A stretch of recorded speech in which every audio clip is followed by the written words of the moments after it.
Yep. Okay, stand by, quiet on the set. Remember the countdown will be. Okay.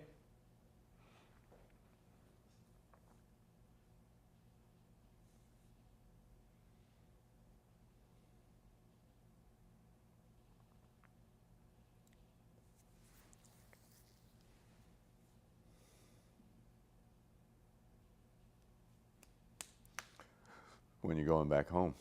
Next Wednesday, next And Thursday. Yeah. 5, 4, 3.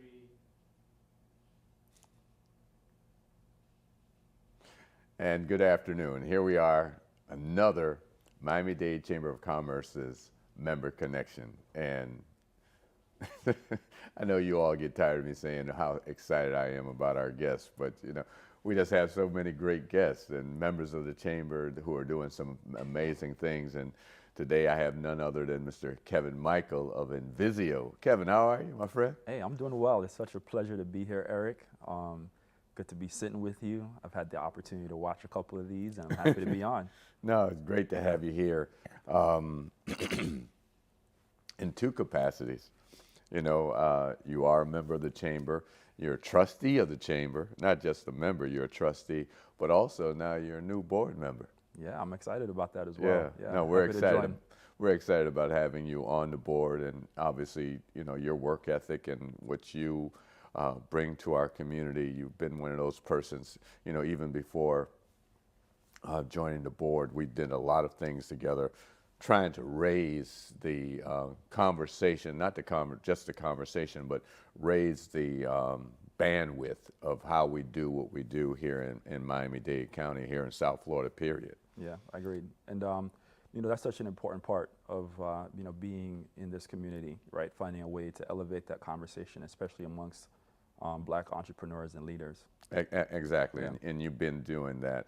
And so to have you on the board, I just know you bring so much energy and so much knowledge to helping us move the chamber in the right direction. But you know, we're here to talk about Invizio, and here you are, a young guy, started your own business. You're the managing director. Tell us what made you. First of all, what is Invizio? Sure. So Invizio, we are an outsourced IT management and services company, right? And we do that for small businesses and organizations that generally do not have an in-house IT team to help them navigate the day-to-day challenges and opportunities of technology. And so we step in, we fulfill that role by being the support team for that organization and its employees, but also helping them think about the future, think about the risks, think about the challenges that technology in the workplace presents and how they can leverage that to be a more successful business. Okay. And what propelled you into this whole IT? I mean, there's nothing that we do now that does not include IT. Right. I mean, you cannot be in business Without it. Yep, these days. Absolutely. So what was that catalyst, that impetus that said, hey, you know what, this is the area that I want to focus on? Did you wake up and say, I'm going to be an entrepreneur? Did you work for a IT company, et cetera? Explain your road to success. Right. So there's a lot to unpack there, right? Yeah, please. So for me, I think the entrepreneurship piece, I'll tackle that first. I grew up in a family of entrepreneurs, Okay. right, essentially. So I was born and raised in Antigua in the Caribbean, and I grew up on the rural side of the island. So And wait a minute, for Antigua. So you know, a lot of people hear about the Bahamas, Jamaica, so on. So where is Antigua when you speak about the Caribbean? Where is it exactly? Yeah. So Antigua is kind of like one of those islands right when the island chain starts to turn south. So like in the neck area, as I like Okay. to call it, of the island chain. So it's southeast of Puerto Rico, just a little bit beyond the U.S. Virgin Islands. Our closest neighbors are islands like St. Kitts, Montserrat, Anguilla. Those are some of our closest neighbors. So it's in that, that very eastern side of the Caribbean at the top there. Okay. Yeah. So I was born and raised there, right? Okay. And I grew up in a family on the rural side of the island. And my grandparents, had a farm. Okay. And my grandfather fished, and that's what the family did. And what I tell people all the time is that, being a farmer, being a fisherman, is functionally an entrepreneurial skill set, Oh, right? absolutely. Because what you catch, you have to sell. What you grow, you have to sell, right? Absolutely. So, so I grew up in that sort of environment with my grandmother. My mom actually ran a retail business right next to the house as a kid. So I had a firsthand experience just being around entrepreneurship. Right. As it relates to technology, I came home one day when I was 12 years old, I think, and my father had the foresight to buy me a computer. This is 1997. The internet had just arrived, if you will, in Antigua. It hadn't, really reached any serious penetration at that point. Right. And I remember, coming home to this computer, and it was like, "Hey, figure it out." Like, And this is he didn't know how to use it, but he was like, "I think you can figure this out." This is So, 1997. 1997. Okay. Yeah. So then that was the beginning of it for me. Right. I tried to learn everything I could before I was fixing my own computer. I was fortunate enough in high school that we had a computer science program, Okay. and it was a program you actually had to pay extra tuition for Really? in order to participate in, and wow. I was fortunate enough to be able to do that. And so my love of technology and IT just grew from there. I went on to study it at the University of Miami, College of Engineering, did Okay. IT, software engineering. Had some opportunities to intern for some great companies, especially Motorola in Chicago. Worked with them at a really amazing time when the Razor was the hottest thing, right? Remember that little flip phone? Right. Thin flip phone. So I did that, and then coming out of college, realized that entrepreneurship was a part of my DNA, and decided to start Invizio in 2008, about a year after graduating. Oh, that. Yeah. I mean, that is. The one thing I would say, it takes a lot of heart, but the fact that you said that's what you grew up in. It's what you knew.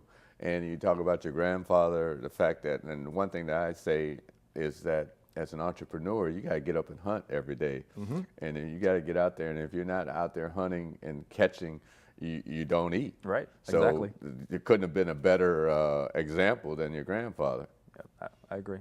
Yeah. And so here you are, a year out of college, having that foresight to say, hey, I want to do this for myself. I want to do this for my future and my family, so on and so forth. And let's talk about that journey. Yeah, absolutely. So I would say the real genesis of Invizio was I was, I had graduated at college and I moved to Dallas, right? Okay. And I was working for Citigroup as a project manager. I was in a special program for up and coming leaders. And I was there, didn't have any family, didn't have any friends in Dallas yet, and I was bored. And I was like, let me just take some MBA classes, right? So I started classes at the University of Dallas. And one day I was sitting in a seminar, and there was a gentleman who had started a video surveillance as a service business, right? And this is 2007, right? Okay. And it really got into the conversation around recurring revenue business models, how to build those. And that really inspired me to take all the experiences I had before, working in software engineering, in IT, and deciding, okay, well, let me figure out if there's a business model that exists for doing this.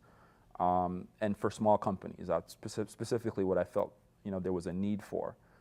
So I moved back to Miami to start the company. And in those early days, my business partner, Kyle Hurst, who I believe you met before, was a student at FIU. Okay. Right, he was still in college. I was 1 year out of college. Okay. I quit my job cold turkey and moved back here, right, and decided to just see where it went. Right. See where it went. And so a lot of those early days were just getting out there, networking as much as possible, really trying to learn the community, because although I had gone to school here at the University of Miami, I hadn't yet experienced the real Miami. Right. And so a lot of those early days was just going out, trying to build trust, right, finding people that would believe in what we were doing and giving us an opportunity. Our very first client, we actually landed on a Facebook ad. The guy called us in, and we had a conversation, and he said, you know what, you seem like you just started this business, but I believe in you because you're confident in what you're doing. So that was a big part of that early phase. It took us 5 years before we had our first employee. It was just myself and my partner hustling, finding the business, servicing the business, keeping the customers happy. And as the country came out of the recession, 2012, 2013, we started to grow pretty rapidly alongside it. So you talk about finding the business, servicing the business.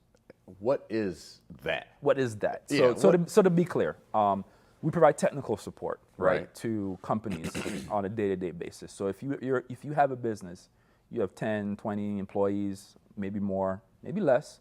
Technology, as you said at the beginning, is a part of it, right? Right. You know, you have devices, you have software, you have phones, you have all sorts these things that are connected to what I consider to be the core infrastructure of your business that allows you to do what you do and deliver the services or goods to your end customer. So when those things don't work properly or you need help setting them up, that's what we step in to do, right? Okay. We provide tech support when things go wrong. We provide guidance and information on what to choose, what to purchase, what to invest in for your company. Okay. And then we do that on an ongoing basis for our clients. So if you fast forward to what we're doing now in 2022, we work with a lot of organizations that are generally 20 employees or more that need to outsource the IT function, right? Right. So whenever they hire employees and or they fire employees, we're part of that business process, Okay. right? And So in other words, setting up, onboarding that new employee, Exactly. or breaking it down. Exactly. Onboarding it, offboarding them. And a big consideration that we have today is obviously also security, right? Okay. Cybersecurity is an increasing aspect of what we do as a business, making sure that companies have the right technology tools to prevent cyber attacks, to mitigate if they do end up in a situation where they've been breached or compromised, and then also to recover in situations where things have gone really bad. Right. I know you mentioned, you say 10 or more employees. So if someone is just starting their business and it's just them, Right. or them and a partner, I'm sure your services are needed still, even in that respect. Absolutely. And generally what we do with companies that are at that stage, what we consider emerging businesses, is that we really sit with them, have a consultation, and give them the right pointers, right? The good news is in 2022 is that you can get a tremendous amount of really good technology at what I would consider to be basement price, right? Right. Relative to 20 years ago when only big companies had access to great products and great software. Today, every small business can go online and essentially go shopping for the right tools and systems that they need to operate their business. So what we help companies do at that stage is really find the fundamentals and master the fundamentals, meaning getting the right things in place. Email, phone services, or unified communications as we call it. Making sure you have a backup for your data that's so essential and critical to the business that you're in. Right. So at that stage, we're just helping them get the basics out the way, and that provides them the foundation to be able to scale. And so as they grow, then there's increasing need for our service, because once you get beyond the initial partner or the first few employees where you're sort of managing a lot of this stuff for yourself, once you start scaling now, you need really a team, Somebody a partner who's gonna focus who can on it. focus on that. So you can focus on being what you're great at. Right, Yeah. right. I was going somewhere. In terms of where we are now with this is where I was going. Actually, a different direction. I'm on my computer, and McPhee message jumps up Right. that you're about to expire. And how important is it to have those protections on your computer? Yes, and there are so many different ones. So how does one make a decision which one's the right one to use? But I guess that's why we call it Invizio. Right. That's part of the reason why you would be talking with us. So I would say the general guidance here for me is have a product that you actually pay for, right? A lot of people will go online and download a free antivirus. That can work for the most part, but it's not invested in the same way as the paid version of that same product in most cases, right? Okay. There are obviously better solutions than others, right? Right. Our company, we specialize in a vendor called Sophos. They're one of the top IT security companies in the world. Okay. And they have a very sophisticated product line, but it goes all the way from a small business owner who's just starting out all the way up to large enterprise. And for $60, $70 a year, you're able to protect a device. And then as you scale that up, you have other products that you could utilize. But the point is, it's very important because the threats are out there, right? Right. And you don't know which employee in your business is clicking on the wrong email, Right. or downloading software and installing it without your knowledge, and then that creates an opportunity for compromise. Speaking about Yeah. that, and I'm sure it's happened to almost everybody. You get an email, you're not really paying attention, but it looks like a regular email, and you click on it, and then all of a sudden, it's basically corrupted everybody in your business. Yeah, so there's on that point, there are two types of common attacks via email, right? So either you're going to get a spam, unsolicited message in some way, or a message that even looks safe. It might even have the name of somebody you know. Right. And they're trying to get you to download a program or a Word document or a PDF. Hopefully your system hasn't been updated. That's what they're kind of praying for. And then that allows them to gain access to your machine, right? Or the more sophisticated forms of attack that focus on financial fraud. So you may receive an email from someone saying, "Hey, Eric, this is invoice that you forgot to pay." Right. Right? And Right. it looks legitimate, maybe even look like might even come on the letterhead of a vendor you work with. Right. But in fact, they're emailing you from a fake address. Right. Or a spoofed address. Right.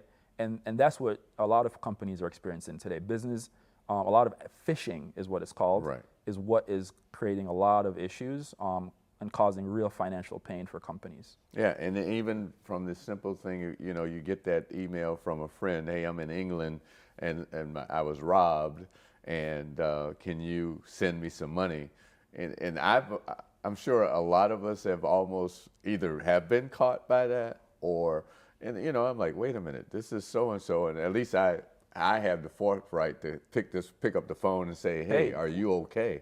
And a lot of us don't do that. And we click on... and you just do it. Yeah. Yeah. And you should avoid that at all costs. I mean, we've had experiences where employees at a business receive an email that is seemingly from the CEO or seemingly from the finance person. Right. And saying, "Hey, can you go out and buy us some gift cards?" Right? Right. That's a very common type of Okay. financial fraud that attackers and cyber criminals are focused on. And that's their business. Yep. And it's a multi-billion-dollar business, right? People don't really think of it that way. They think, "Oh, there's somebody that made a couple bucks scamming me or whatever." But no, on the global scale, it's a multi-billion-dollar business. These hacking groups invest in technology the same way that Apple or Facebook invests in research and development. Right. Yeah. It's crazy. So what do you see as the future for Invizio?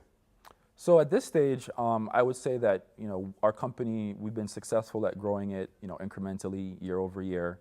Most of our growth has come through word of mouth. We've done a great job for the customers that we have, and they refer us to other great opportunities.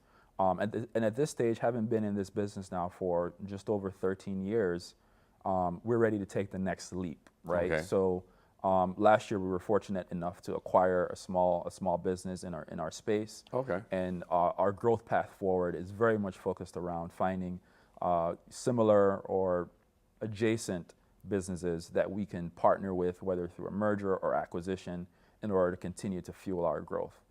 So at this stage, our business is looking to scale up, provide the type of customer service, the type of protection, the type of guidance at a greater level to more clients, whether they're here in this local market or outside of it. Well, do you find yourself, as you say, you're looking to grow and possibly absorb smaller companies, but do you see the opportunity for instance, it may be a company that's been around and they're doing well, but the principal is retiring, and then they want to move on. I'm sure you're looking at those opportunities. Oh, definitely, as well. definitely. I mean, it's very common in our industry, and our specific subsegment of the industry is called managed IT services, and it's very common in the industry that someone who's great at technology starts the business, right, and then they've grown it to the point they can't go any further, or as you mentioned, they're retiring, right? They're sort of like, "Hey, I've been doing this for 15 years, and it's time for me to move on." So there are quite a number of those business owners in the market right now. As boomers are getting older, and Right. starting that transition, that generational transition in business ownership is underway, and so we're looking at those opportunities as well. Cool. Yeah. So, if someone wants to get in touch with you, with Invizio, they're starting a business, or they're looking to grow their business to the next level, how can they get in touch with you? Tons of ways. So definitely you can reach out to us online. at our website, www.invizio.com. Give us a call, 305-501-4783. That's another great way to reach us. Or you can just reach out to us at sales or info@invizio.com. We're available on all social media platforms. We respond to those messages there as well. Team Invizio on Instagram, Invizio on Twitter and Facebook. Find us. Well, hey, when you're in the IT business, you definitely better have some handles to go find you. This has been the Miami-Dade Chamber of Commerce. If you want to know more about the chamber, you can go to www.m-dcc.org, or you can call the chamber at 305-751-8648. This has been the Member Connection with the Miami-Dade Chamber of Commerce, and I just want to thank you, Kevin. It's been a great conversation. I look forward to working with you on the board and obviously seeing your business grow. Looking forward to it as well, Eric. Thank Absolutely. you. Thank you for having me. Absolutely.